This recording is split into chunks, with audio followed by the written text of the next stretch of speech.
Et salut tout le monde, ici Passion Car Spotting. Aujourd'hui on se retrouve pour une toute nouvelle vidéo, donc une dernière vidéo Car Spotting à Obernai, avec encore une fois des très belles voitures. Surtout la toute dernière, vous verrez une petite exclusivité de ma marque de cœur. Donc voilà, dernière partie, je vous ai juste fait une coupure dans le sens où j'ai mis d'abord la vidéo du musée Porsche en priorité. Et là je finis par Obernai, et puis ce sera la dernière vidéo, après Obernai c'est fini. Donc voilà, comme d'habitude, n'hésitez pas à me dire si la vidéo vous plaît et n'hésitez pas à vous abonner. Et bon visionnage. Bon, je viens de finir le travail, on m'envoie des photos, j'ai couru comme un dératé, j'ai quitté le travail au plus vite pour trouver cette grosse dinguerie. Je suis un amoureux de Porsche et là, 911 Dakar les gars. C'est un propriétaire Obernai qui a plein de voitures, Scuderia. Il en a deux des Dakar, il a une Bugatti Veyron et j'en passe, il en a plein, Bentley, Mustang. Et il a acheté deux 911 Dakar et apparemment il les roule tout le temps. Moi en 5 semaines je ne l'ai jamais vu. Dernier jour, je pars demain matin et je vois une 911 Dakar, donc la toute nouvelle 911 Dakar 911 4x4 avec la livrée historique, puisque Porsche a participé au Dakar avec une ancienne 911 type 930 je crois, avec cette livrée là, et donc c'est la livrée historique de cette voiture. Oui, j'essaie de la filmer sans trop déranger le monde, mais on est sur une base de 911 Carrera 4 GTS, voilà, qui est basée là-dessus, sur un flat 6, 3 litres de 460 chevaux. C'est une voiture limitée à 2500 exemplaires. Donc on peut la voir clairement qu'elle est rehaussée, les gros pneus tout terrain, les magnifiques jantes, elle clairement rehaussée, on voit les suspensions derrière. On peut voir également les accroches, les gros garde-boue qui font vraiment montrer que c'est un 4x4. À l'arrière également, ça se voit limite mieux. Et puis l'accroche à l'arrière, magnifique. Et les arceaux à l'intérieur. Et un intérieur de 911 complet qu'on connaît, avec écrit 911 Dakar à l'arrière. Et également, comme sur une Ferrari, sur le tableau de bord là, on voit pas du tout, mais c'est écrit 911 Dakar. Et cette partie là, je l'aime beaucoup, ce diffuseur avec les sorties pour l'échappement. Puis je sais pas si on se rend compte à la caméra, mais elle est vraiment haute. Et une livrée juste magnifique. C'est une peinture, hein, c'est pas du tout un covering des autocollants.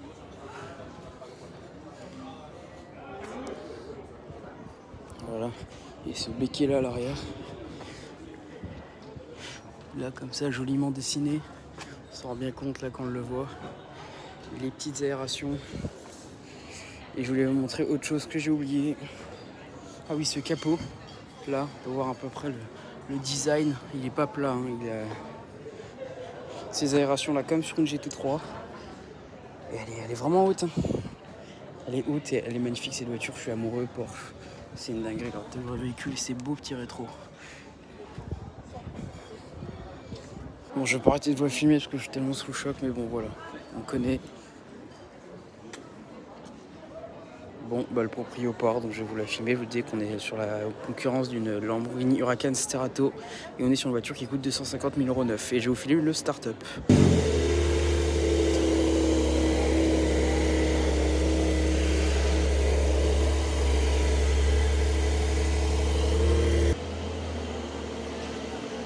Regardez, elle va partir.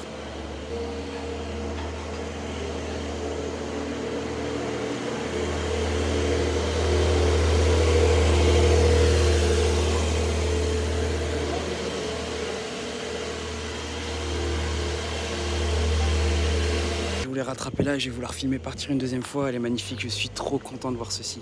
Et en plus, je la vois partir.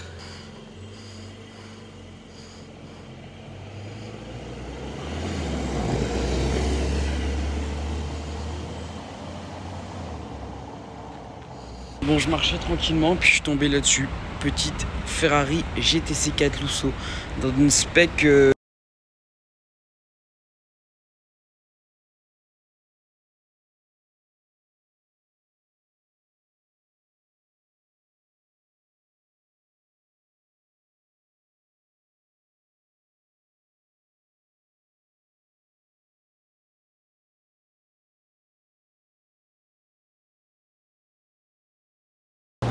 Donc voilà, aussi autre spécificité de la GTC 4 Lusso, c'est qu'elle existe en 2 motorisations différentes,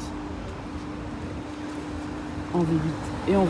Et en fait la seule façon de la différencier, c'est quand c'est une V12 c'est marqué GTC 4 Lusso T là. Donc comme c'est pas une T c'est une V8, et quand c'est T c'est V12. Et en V8 c'est un turbo compressé qui fait 610 chevaux. Et je crois qu'en V12 elle fait 692 chevaux, quelque chose comme ça. Regardez le béquet là, on voit l'aérodynamisme. Elle est magnifique. C'est compliqué de filmer en ville. Oh.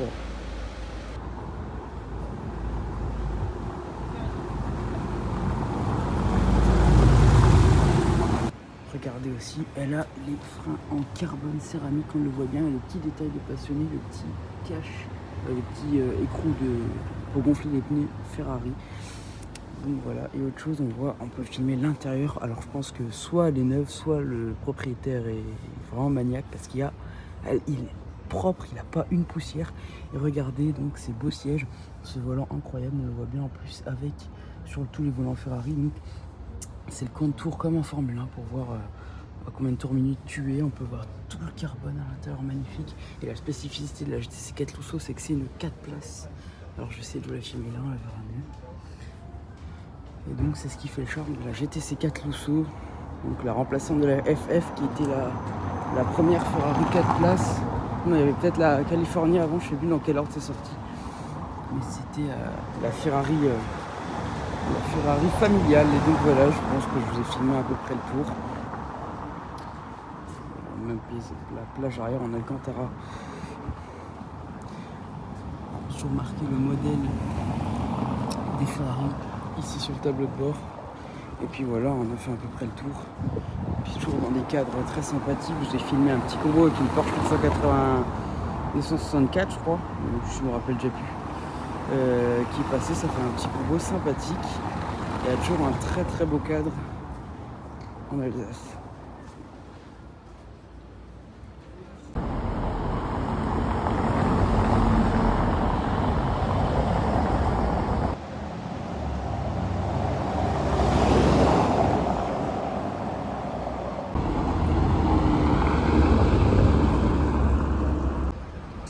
Tout à l'heure j'écoutais mes rushs et je disais que quand c'était une GTC 4 Lusso T, c'était donc une V12. Et en fait c'est totalement l'inverse. Quand c'est une T c'est une V8, et quand c'est une GTC 4 Lusso normale c'est une V12. Donc là on est sur une GTC 4 Lusso V12, et donc c'est une 692 chevaux je crois exactement. Donc je crois que ça fait 700 chevaux à peu près. Donc voilà, je me rectifie par rapport à ce que j'ai pu dire tout à l'heure.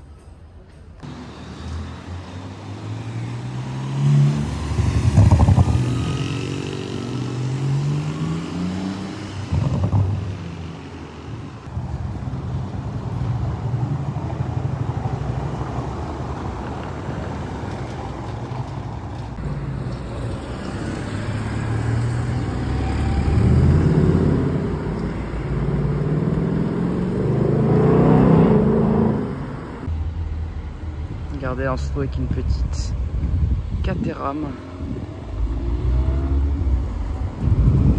Elle est très jolie en rouge. Ah, c'est une Lotus 7 en fait. Ah oui, c'est une Lotus 7. Et à chaque fois, je sais pas les reconnaître, mais c'est une Lotus 7 du coup.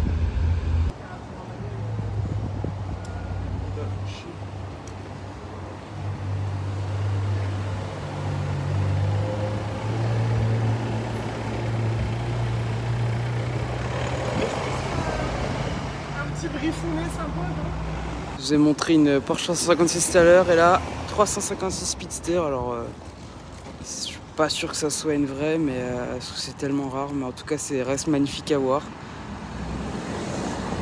En tout cas c'est une très belle réplique si c'en est une.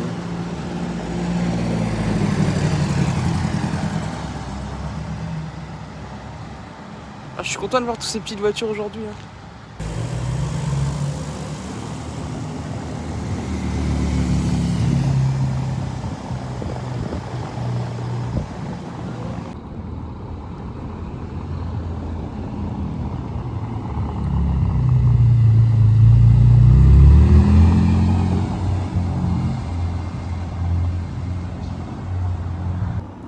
Donc Donc là, si vous avez bien regardé ce que les signes qui m'ont fait le proprio de la GT Street Air, il m'a clairement fait un signe pour me dire que hier soir j'ai sorti la vidéo où je dis que je monte et que je monte les refs dans la GT Street Air. Il va clairement me faire un signe pour dire qu'il a vu la vidéo comme je le pensais et qu'il a adoré quoi, donc je suis content.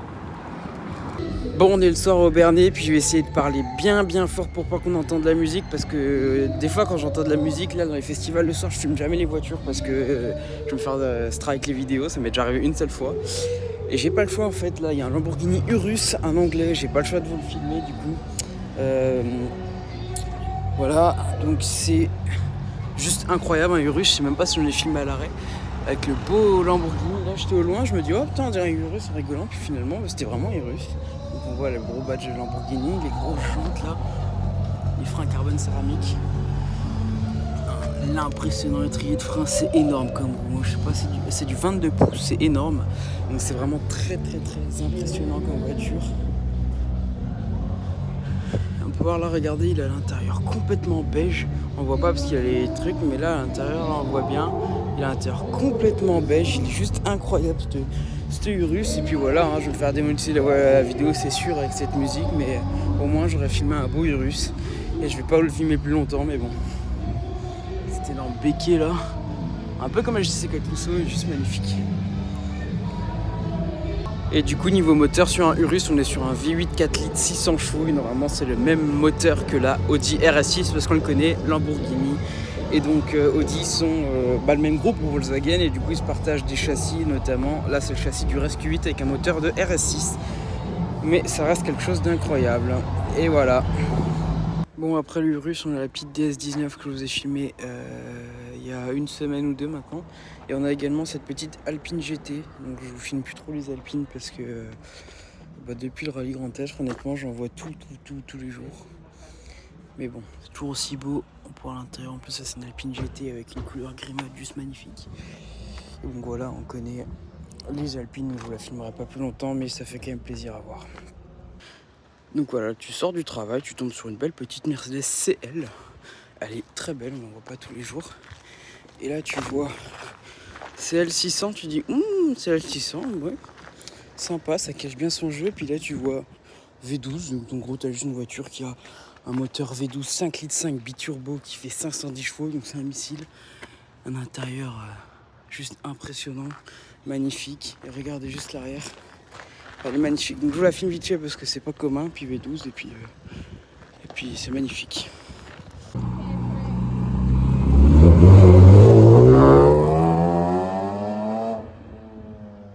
Regardez, on retombe sur une SL63. Ma deuxième, alors que j'en avais vu la première il y a une semaine.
Bon, dernière semaine au Bernet sur mon dernier spot parce qu'ils ont des orages tous les jours, mais là je tombe là-dessus. Donc petite Audi RS6 C8 config masterclass.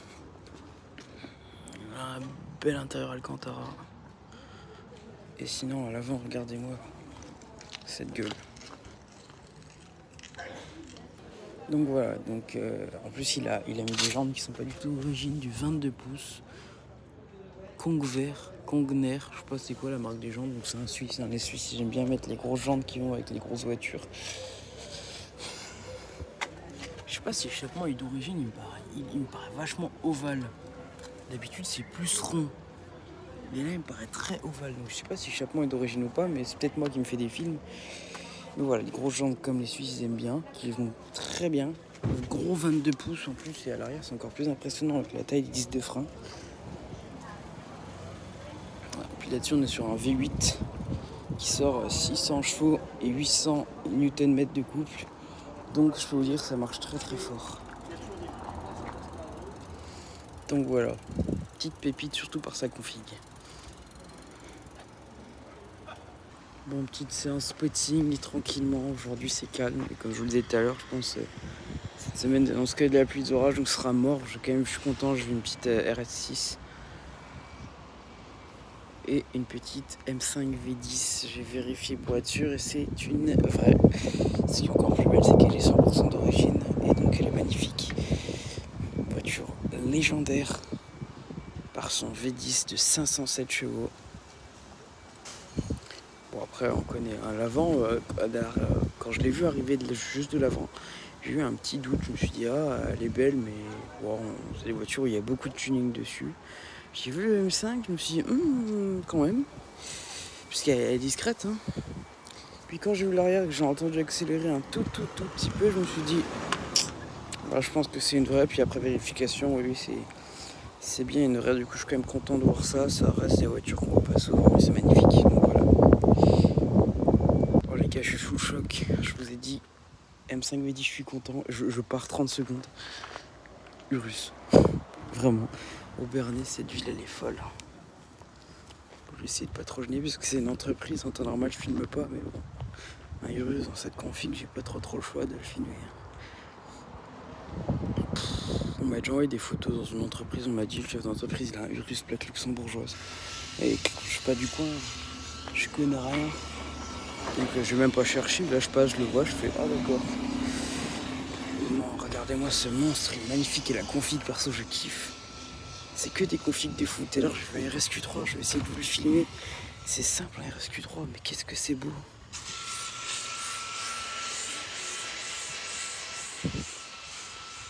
Regardez-moi cette gueule. Il est juste sublime. Ouais, je vais essayer de pas trop déranger parce qu'il y a plein de monde, mais bon. Bon voilà, bon je viens d'entendre un gros bruit de moteur, j'espère que c'est pas le Urus qui vient de partir parce que clairement je suis passé il y a 2 minutes. Mais je vous avais parlé d'un petit RSQ3 que j'ai vu, donc le mini Urus surnommé. Et ben il est là, le voilà. Donc ça c'est un moteur qui fait, je crois que c'est un 5 cylindres 400 chevaux si je dis pas de bêtises. C'est le moteur de la RS3 si je dis pas de bêtises. Avec des freins carbone céramique notamment. Une couleur bleue sublime, un intérieur sur piqûre bleue, on ne voit pas trop à la caméra, mais il a les bords du siège en alcantara bleu et sur piqûre bleue. Donc voilà, bon, on en voit beaucoup, mais je trouve que la config est vraiment très sympathique. Et comme je vous en ai parlé en voyant les Urus, je me suis dit je vais passer vous le filmer. Et comme quoi faire le tour de l'entreprise au Bernay, et ben ça paye.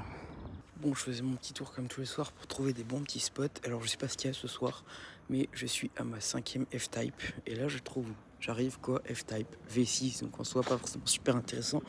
Mais celle-là je vous la filme parce qu'elle a quelque chose de spécial. C'est que c'est une phase 3. Une phase 3 avec le tout nouvel avant et on n'en voit juste jamais. Bon, je crois que c'est la 2e, 3e que je vois. Pourtant c'est pas censé être rare comme voiture la Jaguar F-Type. J'aime bien ces petites écopes sur le capot avec une couleur bleue magnifique. Je suis content de voir ça, elle est très belle. En plus, à côté d'un petit Macan turbo, mais bon. Ouais, je vais vous filmer l'intérieur vite fait, mais bon, il n'y a rien de spécial. Bon, c'est un très bel intérieur. Sinon, on connaît, c'est une F-Type. J'ai un doute, c'est ce que les feux sont un peu reliftés. J'ai l'impression qu'ils sont un peu plus longs, qu'ils font plus modernes, donc peut-être qu'il y a un petit truc qui a changé. Mais bon, je sais pas s'ils l'ont sorti en SVR, la nouvelle version F-Type, mais si c'est le cas, j'aimerais bien en voir parce que le nouvel avant, je vais vous le refilmer. pour moi c'est une pépite. Clairement je kiffe, il est vraiment agressif. La F-Type, si tu la prenais pas dans une très belle config, ça faisait une voiture élégante mais pas très sportive, je trouve, d'après moi. Ça dépend des configs. Là celle-là, elle a un avant, il est incroyable. Ce regard de tueur là, le regard méchant qu'elle a là, puis ces petites aérations là, ça fait tout le taf. Je pense qu'on dirait un peu un capot Aston Martin vu comme ça. Mais bon, voilà. Bon, il n'y a rien d'exceptionnel, mais je vous la filmer parce que pour moi, vraiment, on n'en voit pas beaucoup des nouvelles F-Type.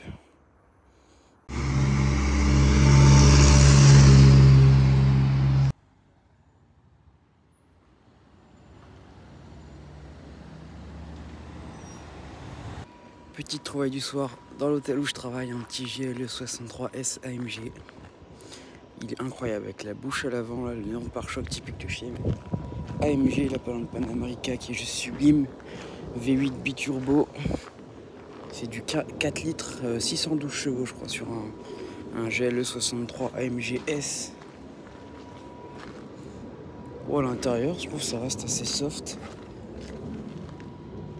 On voit rien, il est mal garé comme d'habitude. Enfin mal garé pour le filmer, sinon il est très bien garé. Voilà. Il n'a pas les freins carbone céramique, il a les freins en acier. Mais c'est quand même du frein carbone, du frein ventilé. Ils disent des freins ventilés, mais en même temps un peu logique quand tu vois ces gros bébés qui doivent faire minimum 2 tonnes je pense. Ou du moins pas loin. Mais avec 612 chevaux, ça doit bien marcher.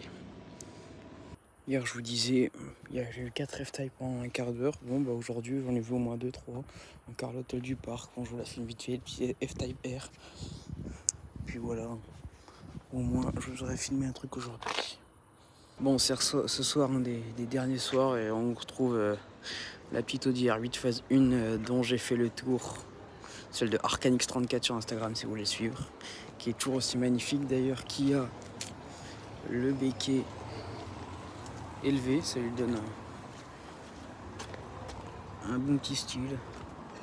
Voilà, elle est belle. Et puis la borne de la petite RS3 Grinardo que je vous filmerai quand il n'y aura plus personne autour. Donc voilà, la petite RS3 que j'ai déjà filmée avec les belles jantes étriers rouges. Grinardo, j'adore.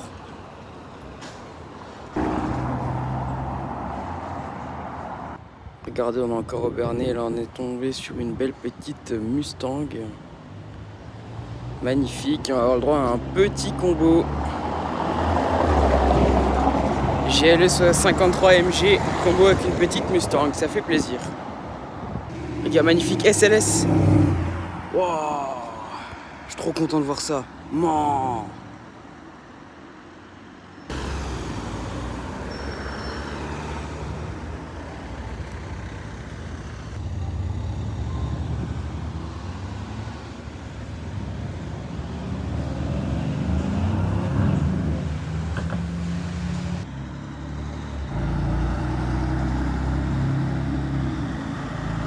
Bon, samedi soir, avant-dernier jour, ils annonçaient des orages toute la journée. Au final, il fait beau, donc ça m'a permis de voir GLE 53, C53 AMG, puis surtout SLS AMG. Donc là, on est sur une très grosse pépite, une voiture que j'aime beaucoup. Et là, je suis tombé encore sur une belle petite voiture, une petite Camaro SS.